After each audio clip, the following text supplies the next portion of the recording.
Hello friends, ഇന്ന് ഞാൻ കുട്ടികൾക്കും വലിയവർക്കൊക്കെ ഒരുപോലെ ഇഷ്ടപ്പെടുന്ന ഐസിൻ്റെ റെസിപ്പിയും കൊണ്ടാണ് വന്നിരിക്കുന്നത് കേട്ടോ.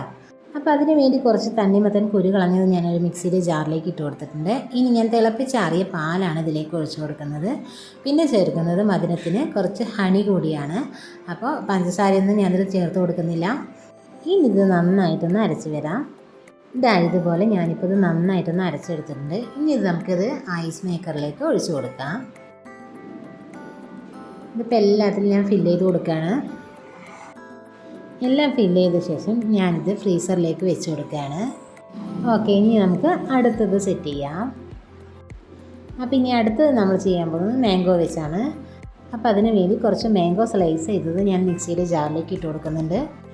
മധുരത്തിന് വേണ്ടി കുറച്ച് ഹണി കൂടെ ചേർത്ത് കൊടുത്ത ശേഷം ഇത് നന്നായിട്ടൊന്ന് അരച്ചെടുക്കാം.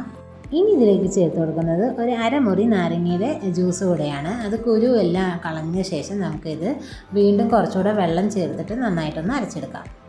ഇപ്പോൾ നമ്മുടെ ബാറ്ററൊക്കെ റെഡി ആയിട്ടുണ്ട്. ഇനി നമുക്ക് വീണ്ടും ഐസ് മേക്കറിലേക്ക് ഇതൊന്ന് ഒഴിച്ചു കൊടുക്കാം. ഇത് ഓരോന്നും വിട്ടു കൊടുക്കാനായിട്ട് നമ്മുടെ ഐസ്കുട്ടിക്ക് ഭയങ്കര ഇൻട്രസ്റ്റ് ആണ്. അപ്പോൾ നമ്മൾ അതുകൂടെ ഫ്രീസറിലേക്ക് വെച്ച് കൊടുത്തിട്ടുണ്ട്. ഫ്രീസറിൽ വെച്ച ശേഷം പിറ്റേ ദിവസമാണ് ഞാനിത് എടുക്കുന്നത്. ഐസ്കുട്ടി കട്ട വെയിറ്റിങ്ങിലാണ് കേട്ടോ. ഇപ്പം നമ്മുടെ ഐസ് എല്ലാം കറക്റ്റ് സെറ്റായി കിട്ടിയിട്ടുണ്ട്. അപ്പോൾ നല്ല ടേസ്റ്റ് ഉണ്ട്. ഒരു ഐസ് നിന്ന് ബാക്കി എല്ലാ ഐസും ഇതാ മാറ്റി വെച്ചിരിക്കുകയാണ്. അപ്പോൾ ഇത് നല്ല ടേസ്റ്റ് ഉണ്ട്. ഇത് ഐസ്കുട്ടിക്ക് നല്ല ഇഷ്ടമായിട്ടുണ്ട്. എല്ലാ കുട്ടികൾക്കും ഇത് ഇഷ്ടമാവും. നമ്മുടെ വീട്ടിൽ ഉണ്ടാക്കിയത് കൊണ്ട് തന്നെ ധൈര്യമായിട്ട് നമ്മുടെ കുട്ടികൾക്കൊക്കെ ഇത് കൊടുക്കാം. അപ്പോൾ വീഡിയോ ഇഷ്ടമായെങ്കിൽ ലൈക്ക് ചെയ്യാനും ഷെയർ ചെയ്യാനും മറക്കല്ലേ.